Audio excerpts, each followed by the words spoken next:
Ya. Hoy día vamos a hablar, vamos a seguir con la unidad 3, ¿ya? Es la segunda parte. Hoy día vamos a hablar un poco de lo que es la administración de medicamentos, ya las distintas formas. Ya ustedes ya saben las unidades y como les dije, hoy día en la tabla vamos a ver lo que es la administración de medicamentos, ya lo que es los principios de administración, los 10 correctos y obviamente las vías de administración de estos medicamentos, ¿ya? Y algunas complicaciones que hay. Bueno, si se dan cuenta ahí, la generalidad es que la cuarta y sexta causa de muerte a nivel mundial, ya, a veces se genera por la mala administración de medicamentos, ya, por eso que es tan importante saber cómo se administra y por dónde. Ya, el por 15% de ingresos hospitalarios se refiere, necesita, obviamente, la mayoría, la administración de algún tipo de fármaco, ya, y si se dan cuenta, el 10 al 20% de los pacientes que ingresan y se encuentran hospitalizados sufren algún RAM, que significa una reacción adversa al medicamento.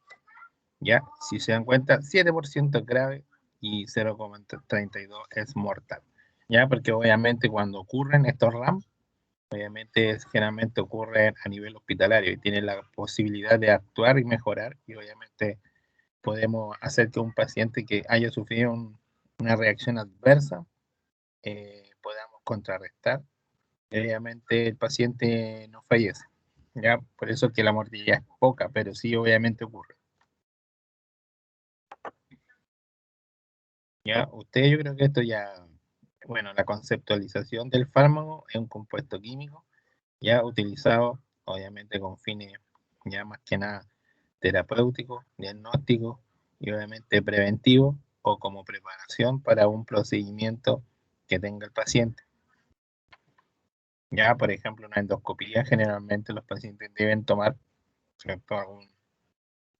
algún fármaco o medicamento para poder hacer una colonoscopia. Ya, las vías de administración, bueno, hay diferentes formas de administrar un medicamento. Ya es un medicamento que se pone en contacto con el organismo para que sea su efecto. ¿Cuáles creen que hay algunas formas de administrar los medicamentos? Bueno, yo creo que algunas ya lo saben. Por ejemplo, vía oral, ¿cierto? ¿Qué otra forma hay de administrar un medicamento? ¿Cuál creen ustedes? Por intravenosa. Ya, sí, intravenosa. Por ejemplo, hay unas que son vías. Intramuscular. Ya, muy bien, intramuscular. Nasal. Ya, sí, hay unos que es de forma nasal. Sublingual. Sublingual. Subcutánea, ¿cierto? Y aparte tenemos las formas farmacéuticas, ¿cierto? Pueden haber, hay medicamentos que son sólidos, como ¿cierto? Las tabletas, ¿cierto? Los semisólidos, hay líquidos y gaseosos, ya como el oxígeno, por ejemplo, es un medicamento, ¿ya? Y es de forma gaseosa.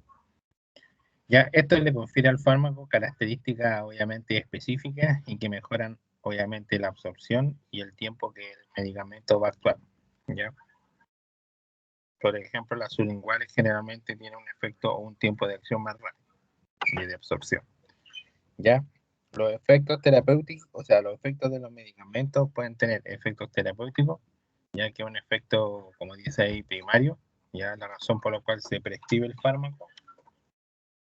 ¿Ya? Por ejemplo, si obviamente un paciente sufre dolor, generalmente el médico da un fármaco obviamente para aliviar, ya para dar un tratamiento terapéutico a ese dolor.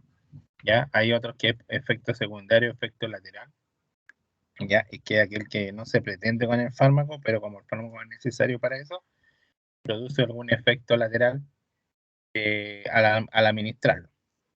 ¿Ya? Ahora, como dice ahí, es generalmente previsible, pero los efectos dañinos justifican la interrupción del medicamento. ¿Ya? Por ejemplo, pacientes que necesitan algún tipo de fármaco, pero uno sabe que ese tipo de fármaco le va a producir alguna otra, se podría decir, secuela o algún RAM, pero es necesario que que ese medicamento siga siendo tomado por el paciente, porque si no, le va a pasar algo más grave. Ya la toxicidad de un fármaco es obviamente el resultado de una sobredosificación del fármaco en sí, de la ingesta del fármaco, ¿cierto? Que estaba indicado por el médico y que obviamente el paciente se sobre dosifica, ¿cierto? Se da una dosis mayor a la recomendada, ¿ya? Y se acumula obviamente a través de en la parte sanguínea, ¿cierto? Y eso produce una toxicidad al cuerpo, ¿ya? Y genera alteraciones generalmente a nuestro cuerpo, ¿ya? Generalmente a la excreción, porque generalmente casi todos los medicamentos son excretados por la vía renal, ¿ya? Y la alergia a los fármacos, obviamente que todos conocen que hay gente que reacciona inmunológicamente a ciertos medicamentos y que pueden ser leves o obviamente graves. ¿Ya? Por ejemplo, la más típica son los alérgicos a, ¿qué? A la penicilina, por ejemplo. ¿Ya? He visto también, por ejemplo, alérgico a la dipirona, alérgico a algunos antibióticos, ¿cierto? Y esa alergia puede producir efectos leves, como por ejemplo a lo mejor prurito, picazón, o graves cuando obviamente los pacientes ya tienen que llegar a urgencia porque hay un cierre, ¿cierto?, de vía aérea y puede producir un paro respiratorio. Ya, ¿cuáles son los principios en la administración de los medicamentos? Ya, obviamente que para administrar un medicamento esto tiene que ser seguro, de forma oportuna y precisa. Ya, debemos, como vimos anteriormente, respetar las medidas de asepsia y antisepsia. Ya, el lavado de manos, por ejemplo, el instalar los guantes, ¿cierto?, de procedimiento. Ya, también hay otros tipos de medidas de asepsia cuando uno administra un medicamento, pero es generalmente cuando uno prepara un medicamento. ¿Ya? Al seleccionar la vía de administración, siempre considerar, en este caso, la edad del paciente, el objetivo que tienen para la administración, por ejemplo, cuál es el objetivo que tiene usted como médico en administrar ese fármaco. Entonces, si dicen, no, necesitamos, por ejemplo, que se administre y se absorba más rápido, entonces elijan la vía correcta. ¿Ya? Las condiciones y características del paciente. ¿Ya? Si es un niño pediátrico, bueno, si es pediátrico, si es adulto, si es adulto mayor, ¿ya? Y hay que considerar también el costo y efectividad, es decir, que sea obviamente efectivo. Importa el costo del medicamento, pero sí que sea efectivo, ¿ya? Conocimiento de los, tenemos que tener conocimiento de los efectos esperados y también de los RAMs que pueden tener los medicamentos. O sea, sabemos que, por ejemplo, tal medicamento tiene un efecto en nuestro organismo de tal forma, pero también que sabemos que a lo mejor ese medicamento puede producir una reacción adversa, ¿cierto? Y tenemos que tenerlo bien claro. También respetar la indicación médica, ¿cierto? Tenemos que, por ejemplo, si un médico dice que hay que administrar intramuscular, es intramuscular, ¿ya? Respetar, obviamente, y acá también vamos a ver los 10 correctos para administrar un medicamento. ¿Para qué sirven estos 10 correctos? Para obviamente no equivocarnos en la administración del medicamento. ¿Vamos claro hasta ahí?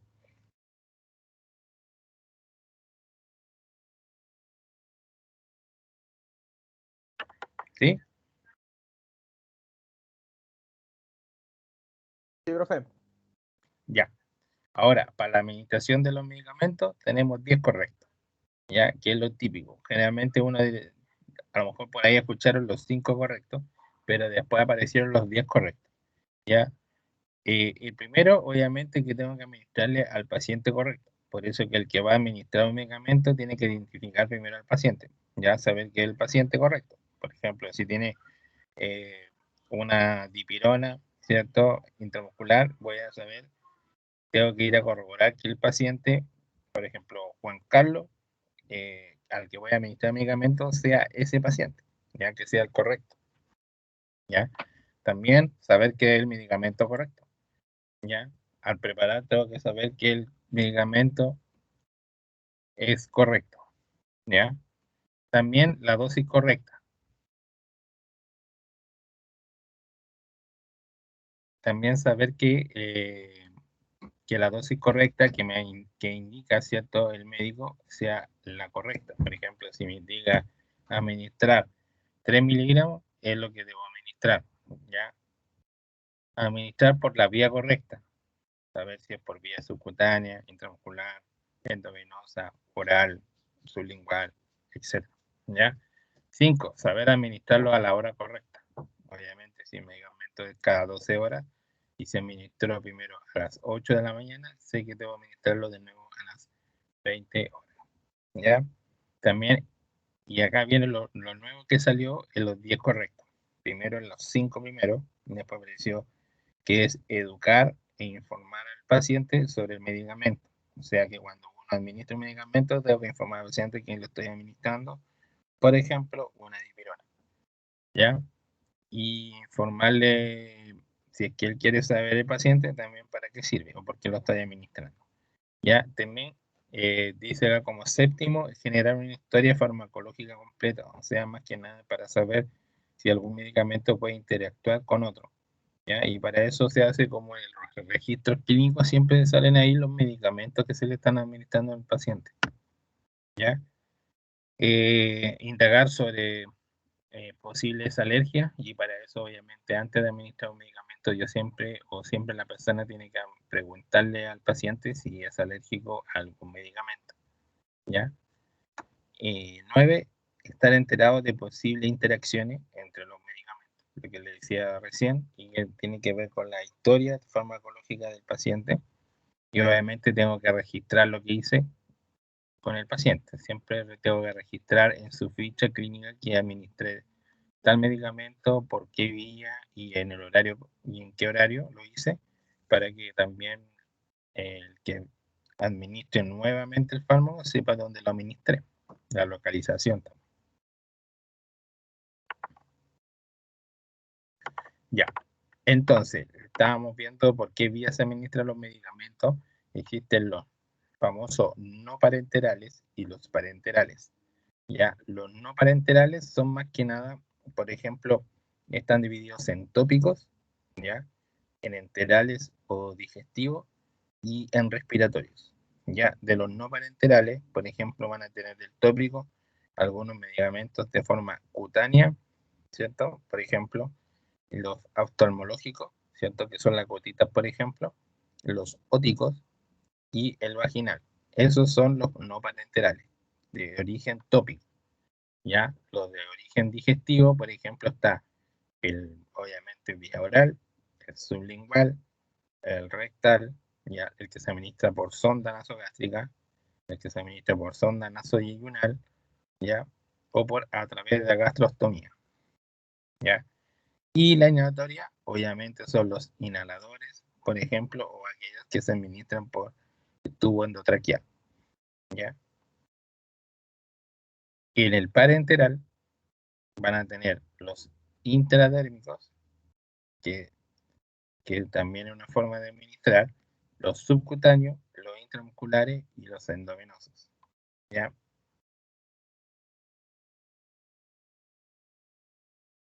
Vamos a ir viendo cada uno. Entonces, los no parenteral van a tener tópicos, enterales y respiratorios. ¿Ya? Ojalá mostrar los demás.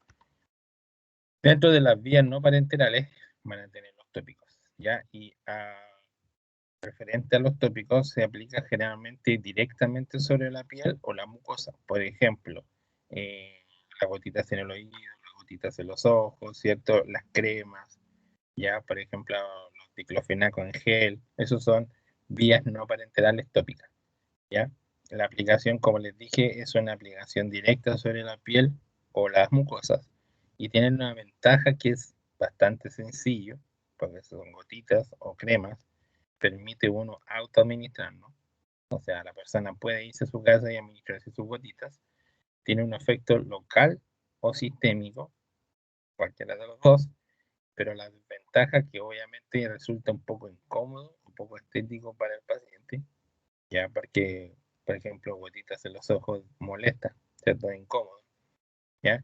Obviamente no siempre alcanza algunas concentraciones requeridas para aliviar o para lo que se necesite, ya necesite un tratamiento casi concomitante, es decir, por ejemplo, que le administramos unas gotitas al oído, pero va a necesitar a lo mejor otro fármaco por vía oral, ya porque solamente con las gotitas no cumple, ¿cierto?, la función terapéutica, ya, y obviamente pueden aparecer algunos efectos secundarios o indeseados como alergias o sobredosis, ya. Eso acuérdense que es la no parenteral y de vía tópica. Ya, la que es digestiva, ya, y que son absorbidos por el tracto digestivo gastrointestinal, ya, tenemos, por ejemplo, acá, a excepción de la vía sublingual, la absorción obviamente ocurre en la mucosa gástrica, ya, duodeno, primera porción del intestino delgado, generalmente por la vía sublingual, ya. Una parte importante del medicamento generalmente se pierde por efecto del primer paso, ¿ya? Pero sí, es más rápido obviamente su absorción, ¿ya? Las alternativas a la vía oral, como dice ahí, es la administración por otros dispositivos como la sonda nasogástrica, la sonda nasoyeyunal o el botón de gastrostomía, ¿ya? Supongo que conocen la sonda nasogástrica o la nasoyeyunal y la han visto alguna vez o no han escuchado de ella.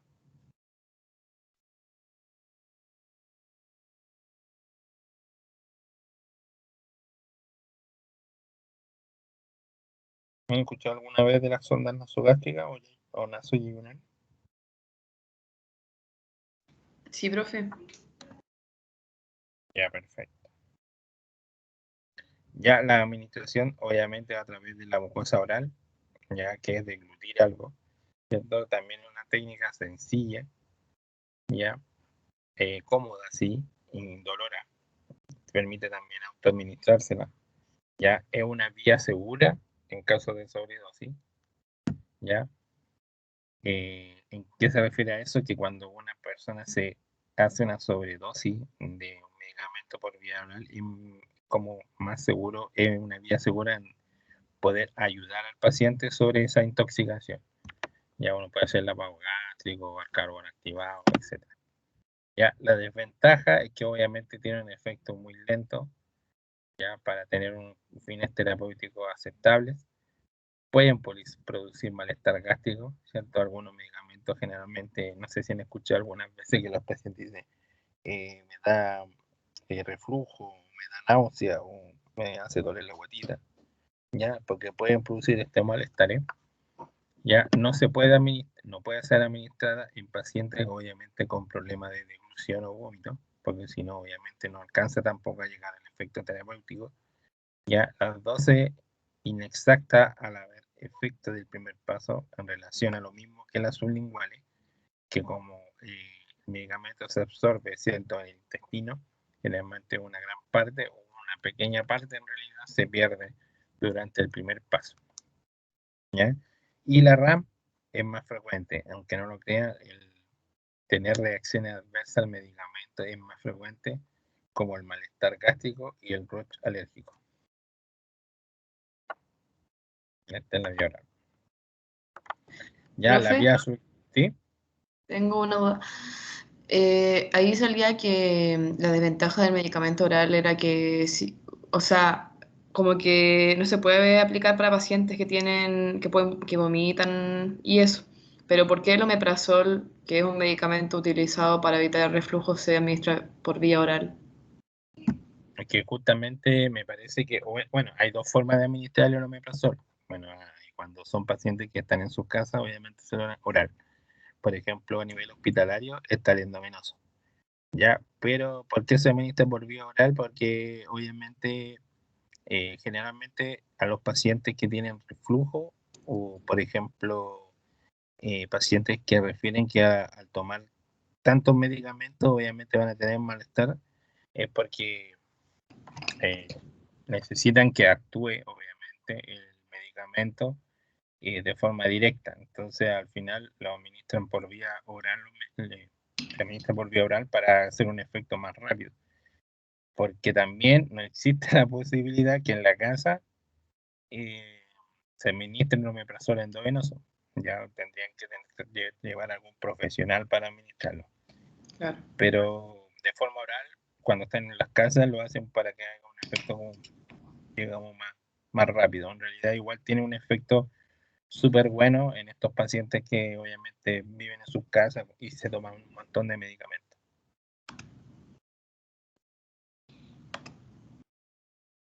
Ya, profe, gracias. Ya. El azul lingual generalmente igual es una técnica muy sencilla y cómoda, también indolora obviamente, permite la autoadministración también, ya también tiene una rápida absorción y un efecto muy rápido. De hecho, por eso que, por ejemplo, obviamente la nitro sublingual, ¿la han escuchado? Los pacientes que se infartan, y es porque tiene una rápida absorción y es lo mismo, porque hay un efecto muy rápido en el organismo. ¿Ya? Algunas desventajas son algunos, bueno, desventajas en sí, es como por ejemplo la mayoría de los medicamentos sublinguales, algunos tienen mal sabor, entonces tiene como, puede tener no un efecto malo, sino que la paciente obviamente lo rechaza. ¿Ya? Y obviamente solo se pueden administrar medicamentos liposolubles potentes, como por ejemplo lo que le decía la nitroglicerina, ya que se puede administrar sublingual y lo realizan porque obviamente tiene un efecto muy rápido. Ya tenemos otro que es la vía rectal, ya, pero que también tiene una ventaja de ser una absorción rápida y un efecto muy rápido que la vía oral, de hecho, y es porque obviamente no pasa por el primer tubo digestivo, o sea, no pasa por el primer paso, ¿cierto? Y no pierde tanto, digamos, efecto, así que tiene una absorción más rápida. Es una vía indolora, obviamente, y alternativo a la vía oral. Ahora, para que sea vía rectal, es muy raro que se administre por vía rectal, ¿ya? Ciertas ocasiones solamente. ¿Ya? Y la desventaja es que obviamente tiene una absorción irregular o incompleta en sí, ¿ya? Se dificulta o se impide su utilización en casos de fisura anal o hemorroides, obviamente por razones obvias que no se administra por esa vía en esos casos, ¿ya? Y la presencia de ese dificulta obviamente la absorción, por lo tanto siempre por vías rectales porque tiene, digamos, no debe tener heces, ¿cierto? En el canal. ¿Ya? Así que por eso que generalmente por esta vía es muy difícil administrar, ¿ya? O sea, no es difícil, pero no se utiliza mucho, a eso me refiero.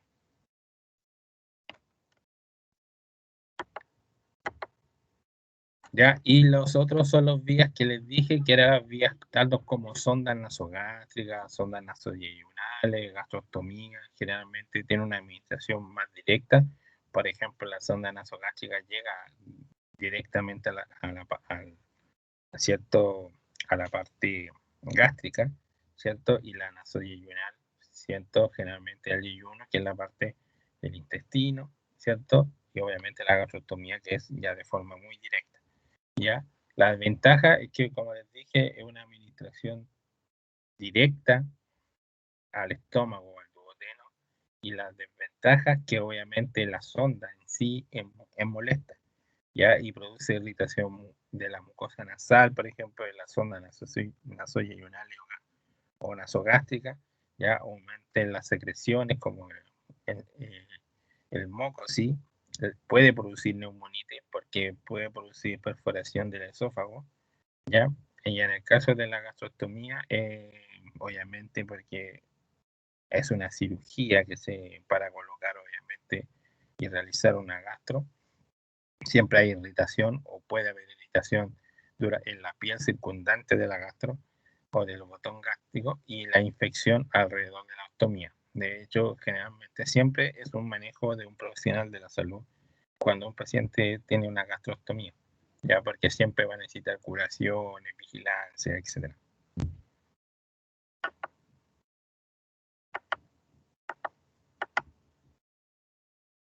Ya, la parte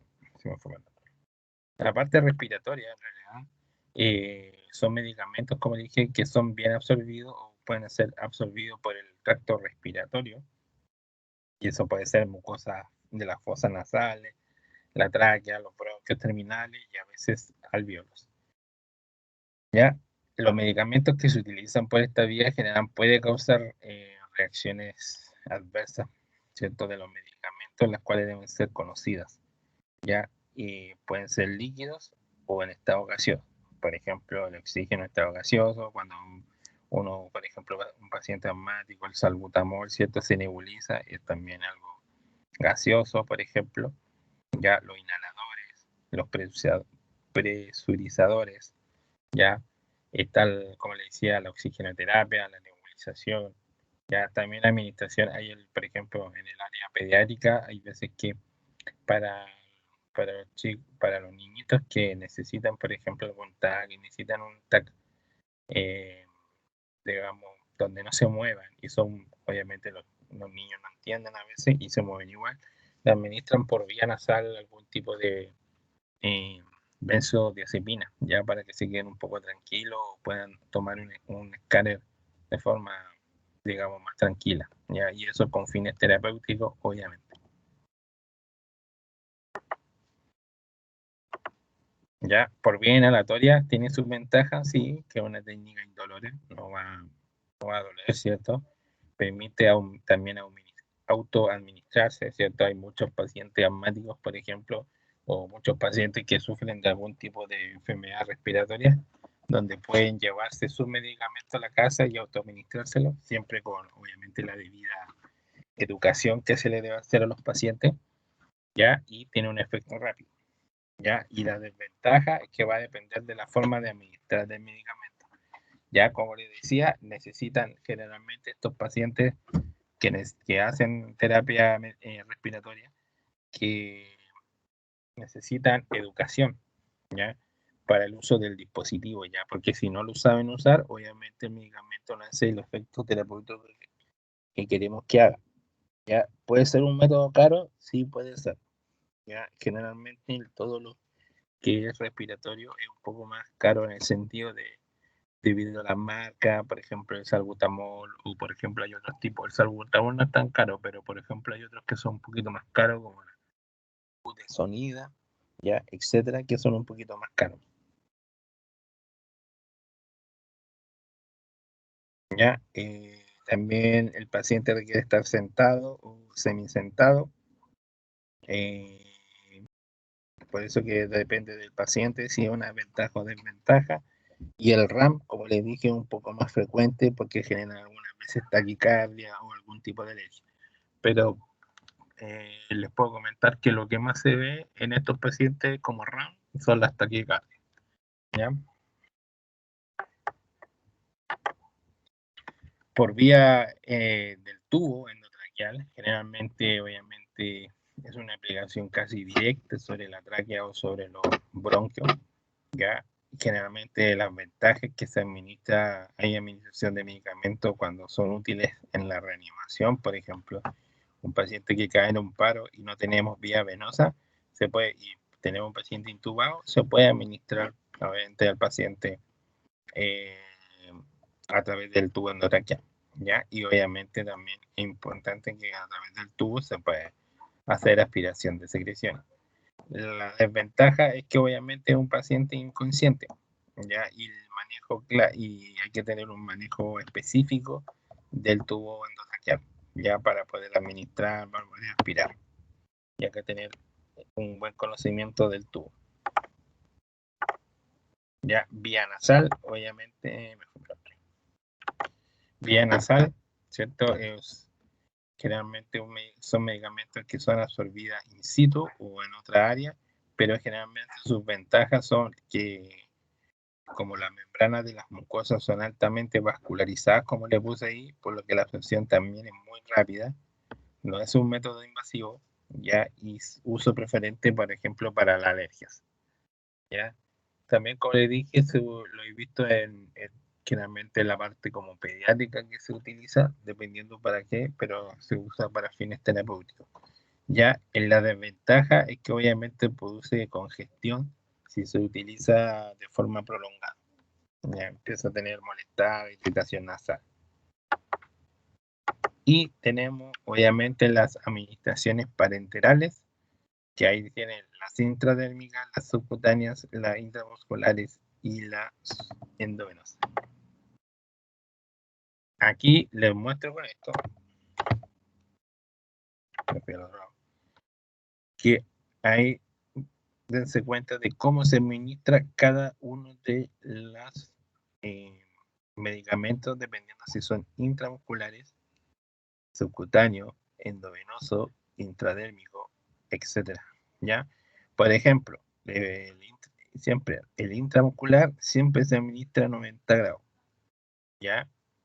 El subcutáneo generalmente a 45 grados. ¿Ya? Y es para alcanzar la dermis. El endovenoso, como necesitaba pinchar una venita, generalmente son 25 grados. Y el intradérmico es 10 a 15 grados. Solamente para administrar el medicamento en la epidermis. Ya acuérdense siempre 90, 45, 25 y 10, 15. ¿Ahí tienen alguna duda? Profe, intramuscular sería intradérmica.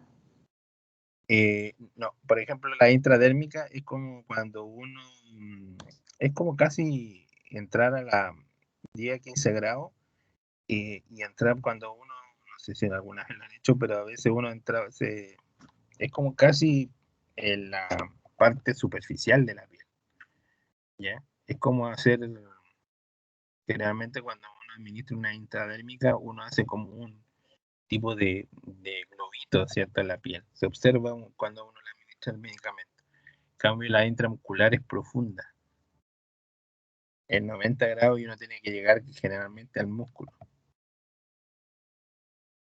Y de hecho se utiliza jeringas más grandes. En el sentido, por ejemplo, la intradérmica voy a usar agujas del 20, 22, 23, y en cambio la intramuscular siempre va a ser como del 21 y tienen un largo de 1, 1,5, y son más grandes y son las típicas agujas verdes. Ya en cambio las intradérmicas se usan unas que son azules o naranjas, muy chiquititas.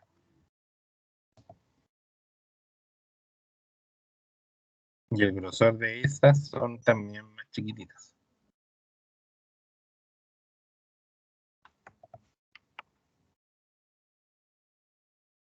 ¿Se entendió? Sí, profe. Perfecto. Ya, por ejemplo, ahí van a ver una, esta es una, generalmente, una intradérmica, ¿cierto? Si se dan cuenta, como les decía, utilizado como, por ejemplo, para tener efectos anestésicos, o, por ejemplo, cuando se utilizan de fines diagnósticos, por ejemplo, las personas que son alérgicas, ¿ya? Entonces son sustancias utilizadas para, por ejemplo, conocer a qué agente alérgico es la persona. La desventaja es que es una absorción lenta, ¿ya? Sí produce un dolor, pero un dolor localizado, ¿cierto? En el lugar porque estoy funcionando. Requiere de personal calificado o que sepa de cómo administrar por vía intradérmica. Y obviamente tiene que tener cuidado importante, como no aseptizar o no secar con algodón, porque obviamente es en la, generalmente en la epidermis, ¿ya? Entonces generalmente uno no lo aseptiza o no lo seca con algodón, porque si no puede producir algún tipo de ramo. Ya el otro es el subcutáneo. Si se dan cuenta ahí, se introduce directamente al tejido subcutáneo, generalmente, como les dije, 25 grados. Ya permite la aplicación o la autoaplicación. Por ejemplo, los pacientes diabéticos que usan insulina se autoaplican, ¿cierto? O por vía subcutánea su insulina. ¿Ya? Para eso se necesita obviamente educación al paciente. Ya también permite la administración de sustancias hidrosolubles, por ejemplo, heparina, una absorción más rápida, ¿cierto? Y un mínimo riesgo de traumatismo vascular y nervioso, porque obviamente es, como es más que nada subcutáneo, no tenemos la posibilidad de romper algún acceso vascular o venoso. Ya la desventaja es que se permite administrar bajo volumen. Ya generalmente, acuérdense, subcutáneo podemos administrar entre 0,5 a 2 ml, no podemos administrar más más fármaco, solamente entre 0,5 y 2 ml. Ya el dolor obviamente es relativo, ¿cierto? Ya generalmente los subcutáneos pueden producir abscesos o pueden producir lipodistrofia, que es lo típico, es cuando, por ejemplo, uno palpa el abdomen. Por ejemplo, los diabéticos que se ponen insulina van a palpar un abdomen como, se puede decir, como unas pelotitas, ¿ya? Como más duras. Entonces, una lipodistrofia. ¿Ya? Y se debe seleccionar, obviamente, la aguja en forma correcta para decidir el ángulo de la administración. Acuérdense que 25 grados. ¿Ya? ¿Cuáles son los sitios donde yo puedo administrar subcutáneo? Ahí están todos, generalmente en el tercio medio del brazo, en la zona periumbilical, en la zona del tercio medio del muslo, en la zona dorsal, ¿cierto? Y en la zona ventrodorsal, pero generalmente la más utilizada es la zona periumbilical, ¿ya? Es muy poco utilizado, por ejemplo, la parte dorsal o la parte zona ventrodorsal, más que nada en la zona periumbilical. Por ejemplo, los diabéticos generalmente utilizan su zona periumbilical para administrarse algún tipo de medicamento. La endovenosa generalmente es directo al torrente sanguíneo a través de algún dispositivo, ¿ya? Generalmente ellos tienen ventaja porque tienen obviamente un efecto inmediato, porque como va el torrente sanguíneo, va directo. Ya sabemos las concentraciones conocidas que vamos a administrar, ya sabemos cuánto, ya es la vía más utilizada, obviamente a nivel como más hospitalario, ya tiene un efecto rápido, ya, y te permite además administrar grandes volúmenes de medicamentos. Por ejemplo, puede administrar un antibiótico con 100 o 250 cc de suero fisiológico y me aguanta, por ejemplo, administrar esos volúmenes. Ya la desventaja es que tienen riesgo de, obviamente, toxicidad mayor o RAM mayor.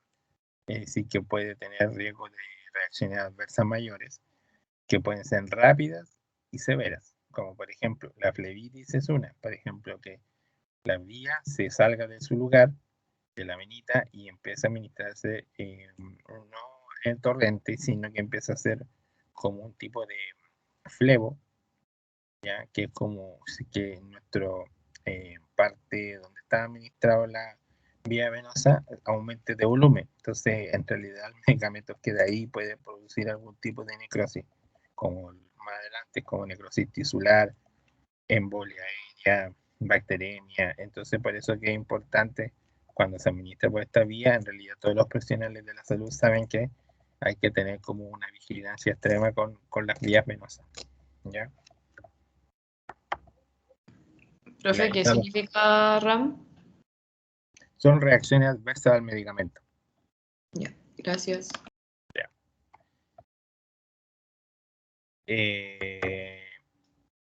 La intramuscular generalmente se administra, ¿cierto? Generalmente directo al músculo, ya, acuérdense siempre a 90 grados, ya. La ventaja es que tiene una rápida absorción también, por eso que se utiliza mucho, ya se utiliza cuando el paciente no puede cooperar o no deglute, por ejemplo, no por vía oral, cuando no quiere cooperar el tratamiento se puede hacer por intramuscular. Sí permite volúmenes, acuérdense, entre 5 a 6, ¿ya? Entonces, ml, acuérdense, la subcutánea de 0,5 a 2, la intramuscular es de 5 a 6, ¿ya? Pero generalmente uno nunca pasa más de 5, ¿ya? Máximo 5 ml. Y la desventaja es que obviamente produce dolor. ¿Alguien se ha puesto alguna vez una intramuscular? ¿Cierto? Duele. Bueno, duele, sí, tiene un cierto tipo de dolor, ¿cierto? O impotencia funcional momentánea, ya, porque el medicamento también a veces duele, entonces uno queda un poquito cojeando, por eso la impotencia funcional. Ya requiere obviamente la cooperación del paciente para la administración, ¿cierto? Que sea un paciente más tranquilo, que sea un paciente donde pueda cooperar al administrar y también puede producir algún absceso, ya, dependiendo de la técnica que uno utilice para administrar. Ya, los abscesos, puede haber abscesos estériles, depósitos del medicamento que queden ahí, impotencia funcional grave, por ejemplo, si administro de una forma inadecuada, porque puedo pinchar, por ejemplo, el nervio ciático, ¿ya? Y puedo producir una impotencia funcional grave, fibrosis y obviamente la necrosis tisular por el medicamento. Ya, ¿dónde administro intramuscular? Bueno, Profe, está, ¿sí? dice que la intramuscular se utiliza cuando el paciente no puede cooperar, pero después dice que se requiere cooperación del paciente. Entonces, ¿cómo? No, lo que pasa es que cuando, por ejemplo, como necesito cooperación del paciente cuando son adultos, pero hay veces que cuando el paciente es incapaz, o sea, no coopera mucho, yo puedo hacer o puedo aplicar cierta técnica para poder administrárselo intramuscular. Por ejemplo, te digo un caso. En la urgencia, por ejemplo, no sé, pues se le puede administrar una persona hasta adulta, por ejemplo, se le indican, por ejemplo, intramuscular porque no quiere administrar sus medicamentos, pero sí puedo, por ejemplo, controlarlo a él para administrar una intramuscular. Es más difícil, por ejemplo, controlar a una persona y tratar de ponérselo endovenoso que, por ejemplo, controlar a una persona y ponérsela intramuscular. Porque, por ejemplo, si un paciente agitado, por ejemplo, que llegó a urgencia, en que está con agitación, eh, generalmente por vía endovenosa me va a ser más complicado, porque obviamente tratar de colocar una ligadura, observar la venita, tratar de funcionar la vena, va a ser muy complicado, el paciente está muy inquieto, pero en la parte intramuscular, por ejemplo, puedo dar vuelta al paciente, ¿cierto? Contener al paciente y administrar en el glúteo. Es más fácil. Yo creo que a eso es lo que se refiere. No sé si se entendió. Sí, profe, gracias. Ya. En lo que es la zona de punción, generalmente tenemos por ejemplo, la zona del deltoide, ¿cierto? Que se puede administrar de forma, puedo administrar una intramuscular. También está la zona del vástago externo, generalmente, que es la pierna, ya como el tercio medio del muslo, ¿cierto? También tengo la zona ventroglútea, que es como si se dan cuenta ahí, y la forma de la mano que colocan, pero la más conocida es la dorsoglútea, que es la intramuscular que es en el glúteo, ¿ya? Donde se hace al glúteo, se divide en 4 y se coloca en el cuadrante superior externo, ¿ya? Esa es la más conocida, ya que por donde el cuadrante superior y, digamos, interno puede pasar el nervio, ¿cierto? El nervio ciático, y obviamente podemos funcionarlo, por lo tanto siempre es en el externo.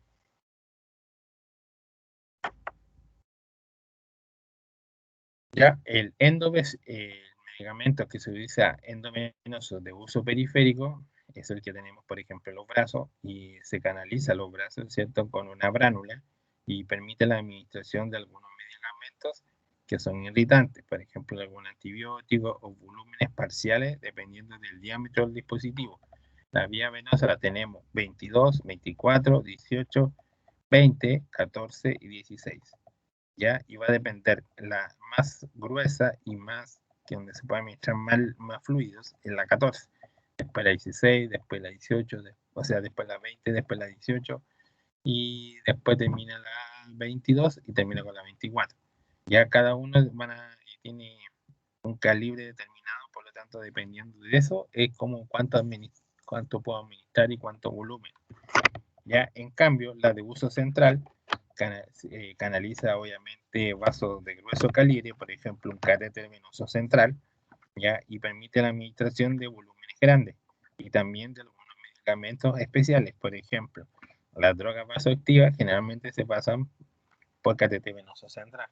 Si es que, por ejemplo, en una urgencia lo tengo que administrar, ¿cierto? De forma urgente, solamente el paciente lo voy a administrar por vía venosa, pero con un calibre menor, 22 o 24, porque si le pongo una gruesa y administro, por ejemplo, droga vasoactiva en una paciente con una vía venosa con un diámetro mayor, puedo provocar que si se extravasa esa droga vasoactiva, puedo generar lo que les dije que era necrosis, y tisular generalmente, y ahí obviamente tiene alguna secuela hacia adelante. ¿Ya? Esto, por ejemplo, estas dos cosas implican un manejo de fluidos de alto riesgo. Pues, como les dice, se puede extravasar o puede originar reacciones adversas a los medicamentos. ¿Ya? Por lo tanto, también es importante que en este tipo de parenterales siempre usen o manipulen con guantes. ¿Ya? Porque obviamente igual están en contacto. Ya, las complicaciones de los medicamentos obviamente se definen como aquellos que acontece derivado a la administración de algún fármaco, ¿cierto? Independiente de la vía, ya sea independiente de la vía que sea oral, subcutánea, tópico, no tópico, que sea intramuscular, endovenoso, subcutáneo, sublingual, ¿ya? Independiente de eso, ¿ya? Y que son capaces de provocar alguna alteración al paciente, ¿ya? En algunos casos, por ejemplo, rash cutáneo, y en algunos casos, obviamente, edema, por ejemplo, de la vía aérea, ya que son más graves. Para eso tenemos que siempre tener en cuenta la administración incorrecta del medicamento. O sea, se refiere a que debemos siempre corroborar que sea el medicamento correcto, como las 10 pasos a seguir para una administración. ¿Ya? Si a esto se refiere que si nos equivocamos en la administración de medicamentos, puede que provoquemos desde una simple irritación cutánea en el lugar de la administración hasta un choque anafiláctico, que eso puede originar la muerte del paciente.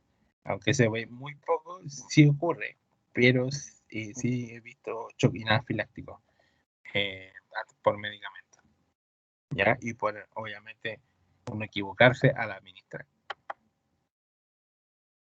¿Ya? La bacteremia es otra forma de una complicación de la administración de medicamentos y obviamente se refiere a la administración o a la invasión de algún tipo de microorganismo al torrente sanguíneo, como por ejemplo, si nosotros administramos por vía endovenosa y nosotros vamos a funcionar, si no hacemos un correcto asepsia y antisepsia, obviamente podemos originar que ingresemos algún microorganismo hacia el interior del torrente sanguíneo y se produzca una bacteremia o como algunos también conocidos como sepsis.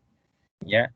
Para eso se hace una realización de hemocultivo, ya diagnosticándolo. ¿Ya? Y como les dije, es una mala técnica aséptica que se utiliza, ¿ya? Cuando uno funciona a un paciente.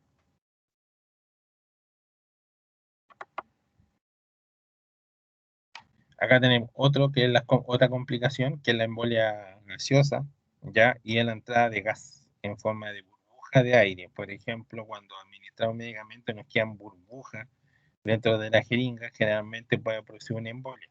Ahora, no es que si me queda una chiquitita, una burbuja pequeña, voy a generar una embolia. No, pero por lo que algunos comentan y se ven en los libros, generalmente tengo que administrar entre 2 a 3 ml como de aire a una vía venosa o al torrente sanguíneo para originar una embolia gaseosa. ¿Ya? Y eso puede producir disminución de la presión arterial, el pulso débil, ¿ya? Puede ser pulso débil o pulso rápido, cianosis, que es cuando se nos ponen los dedos como azules, ¿cierto?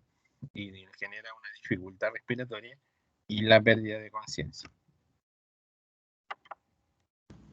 Profe, Sí, dígame.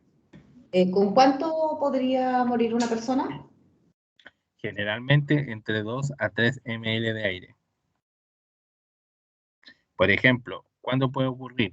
Cuando administremos por vía endovenosa, no con jeringa, pero, o sea, puede ser con jeringa, pero tendría que ser como alguna equivocación muy exagerada, porque tengo que ver que tengo medicamento, pero no, tengo que darme cuenta que tengo 2 o 3 cc de aire dentro de la jeringa. ¿Dónde ocurre más? Cuando, por ejemplo, administro por vía endovenosa, pero a través de un suero. Entonces el suero generalmente tiene una bajada larga, ¿cierto? Y ahí puedo equivocarme y dejar una gran cantidad de aire en esa bajada de suero.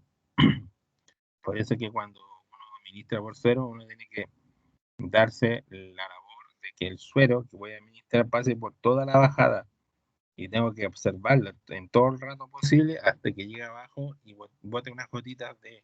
Así yo me aseguro que durante todo el trayecto de la bajada no quede aire. ¿Ya? Entonces, generalmente ahí es donde ocurre. Profe, ¿la embolia deja hematomas? La embolia generalmente no produce hematoma, sí es una complicación de la administración. Eso sí te puede dejar un hematoma. Generalmente la embolia te puede producir algún tipo de, como sale ahí, disfunción orgánica. Por ejemplo, la cianosis, la dificultad para respirar es típico de una embolia, ¿ya? Pero no es que una dificultad respiratoria, es una dificultad respiratoria, se podría decir, de origen súbito. ¿Ya? Es como una persona que está bien y de origen súbito apareció y empezó con dificultad respiratoria por hecho que puede ser una embolia. ¿Ya? Pero hematoma generalmente no produce, pero sí la mala técnica. Profesor, Sí, dígame. ¿y cómo el cuerpo logra regular para que todo vuelva a estar en orden, por así decirlo? No, o sea, cuando una persona tiene una embolia gaseosa es una emergencia médica y generalmente el cuerpo trata de regularlo, pero obviamente va a necesitar esfuerzo, o sea, o ayuda realmente farmacológica, generalmente se le administra anticoagulante, le pone oxígeno, un montón de sinfín de cosas, ya, pero no, el cuerpo no lo regula solo. De hecho, si una persona sufre de una embolia gaseosa, es como les digo, una emergencia.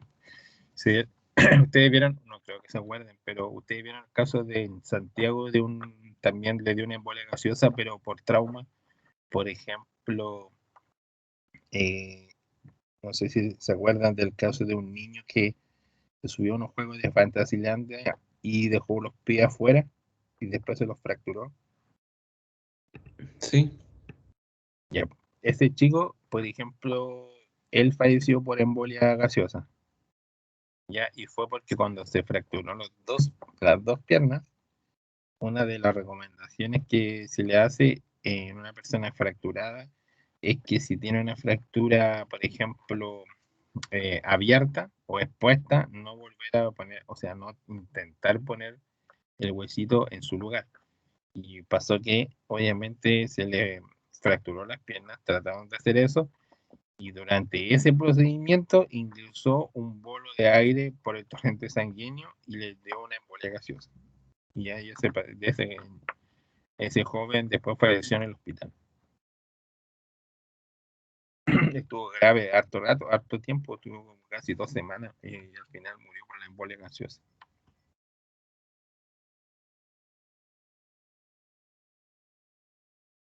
Pero es una urgencia médica.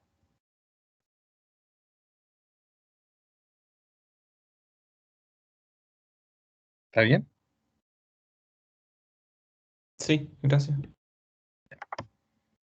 La embolia pulmonar en realidad también es muy parecida, ya, y es que a través de un coágulo de sanguíneo que se va y por el torrente sanguíneo se va un coágulo, ¿cierto? Y ocasiona algún tipo de obstrucción, eh, ya sea puede ser, por ejemplo, cardíaco, pero en este caso generalmente es pulmonar, ¿ya? Y ahí hace las mismas funciones, dificultad para respirar, dolor en el pecho, tos, ¿ya? Y es porque obviamente estos coágulos viajan por el torrente sanguíneo y obviamente se transforman, llegan hacia un lugar, hacia algún lugar dentro del torrente sanguíneo y generalmente producen este tipo de complicaciones. En este caso, generalmente la embolia pulmonar, ¿ya? Y como les dije, generalmente siempre se utilizan algún tipo de medicamentos como anticoagulantes y en este caso como la trombolisis, ¿ya? O fibrinolíticos también. O sea, los medicamentos se le llaman fibrinolíticos, pero la técnica se le llama trombolisis. ¿Ya? Por ejemplo, los infartos eh, que son con elevación del segmento ST se hacen con fibrinolisis o trombolisis. ¿Ya? Y eso es para que el coágulo deshacer el coágulo y obviamente que la parte que está afectada mejore.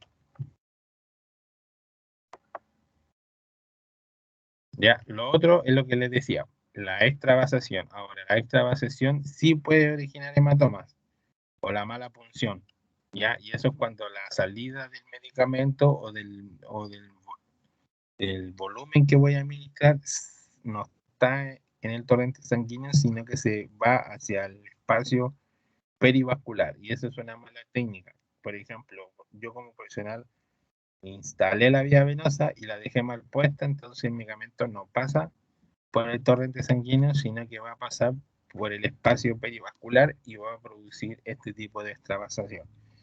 Si es un medicamento irritable o, como les dije, o droga vasoactiva, trae algunas consecuencias graves. La droga vasoactiva, por ejemplo, extravasada, genera a veces necrosis y la parte muscular se necrosa y muere, ¿ya? Y puede provocar hasta amputaciones. Por eso que es importante que todo paciente que está hospitalizado con una vía venosa también está en estricta observación, dependiendo de los medicamentos que estén pasando por él. Ya, el otro es la flebitis, ya, que cuando se inflama las paredes venosas a través de la punción venosa que hice, ya, la flebitis se divide en flebitis química, que es por irritación, ¿cierto? Al contacto con el medicamento, con la solución que voy a administrar. Ya, la flebitis mecánica, que también se produce durante las 12 horas después, y es a través del contacto con el material del catéter, la aguja, o porque está inmovilizado. Ya, por ejemplo, si yo la coloco en un lugar donde el paciente no puede moverse, generalmente puede ocurrir una flebitis mecánica, ya debido al contacto con el catéter en sí y donde no se puede mover, y con la aguja produce eso. La flebitis bacteriana obviamente ya se causa después de 72 horas y obviamente, como les dije, es una mala técnica general aséptica, que un paciente yo administro y le pongo una vía venosa y empieza con todas las dificultades, fiebre, etcétera, y se da como una flebitis bacteriana, generalmente es por la que la técnica fue incorrecta. Y eso, no sé si les quedó claro. Si tienen preguntas, algo.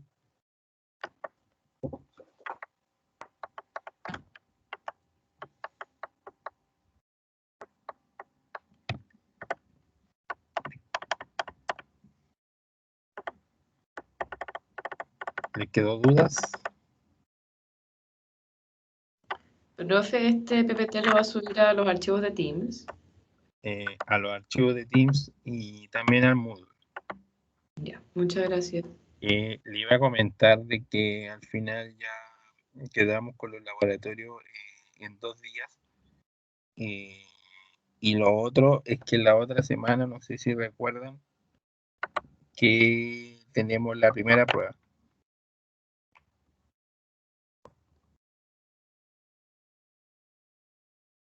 Y ¿Sabían? esa prueba incluye hasta lo que pasamos hasta el día de hoy. No, esta es la unidad 3.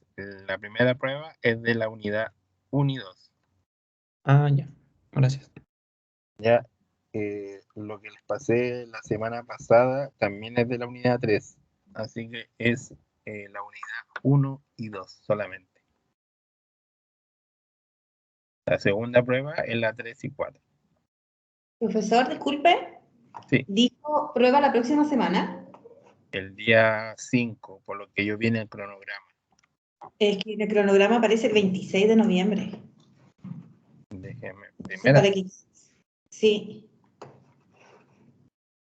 No sé si Lo voy a- los compañeros tendrán otra cosa. ya lo voy a ver bien y te aviso hoy día mismo para que le avise a tus compañeros. Porque mi cronograma salía 5 de noviembre. 5 de noviembre.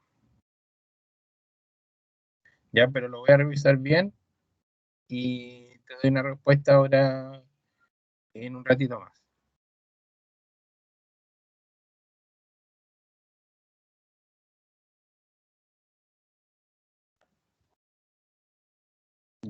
Y eso. No sé si tiene alguna duda, alguna pregunta.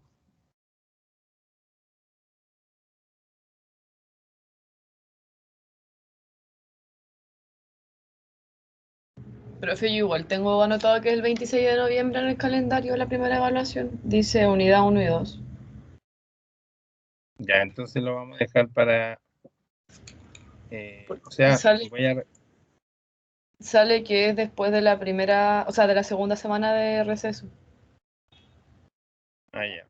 Ya, entonces para no... lo voy a dejar ahí, como el 26. ¿Ya? Entonces,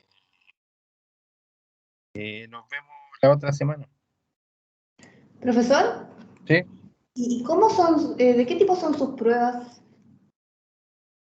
Generalmente a través del Moodle y generalmente son alternativas.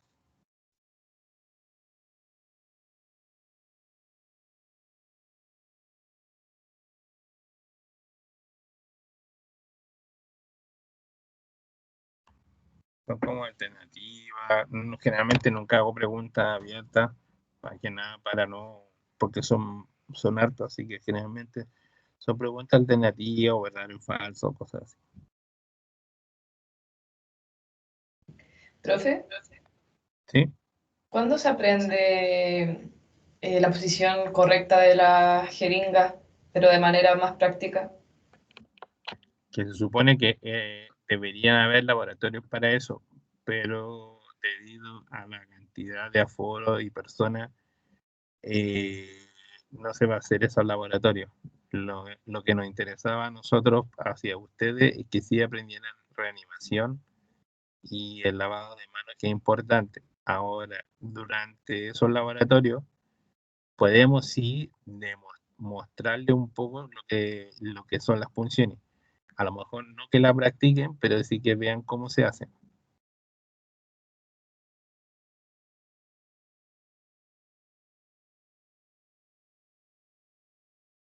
Porque tenían de verdad que antes tenían laboratorios de solamente lavamanos, después de un laboratorio de cómo colocarse el material estéril, después tienen un laboratorio solamente de punciones y después tienen un laboratorio de reanimación.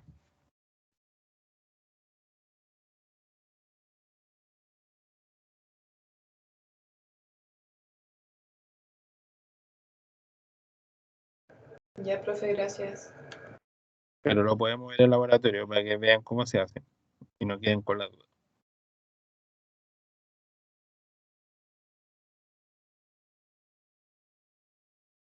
¿Alguna otra pregunta?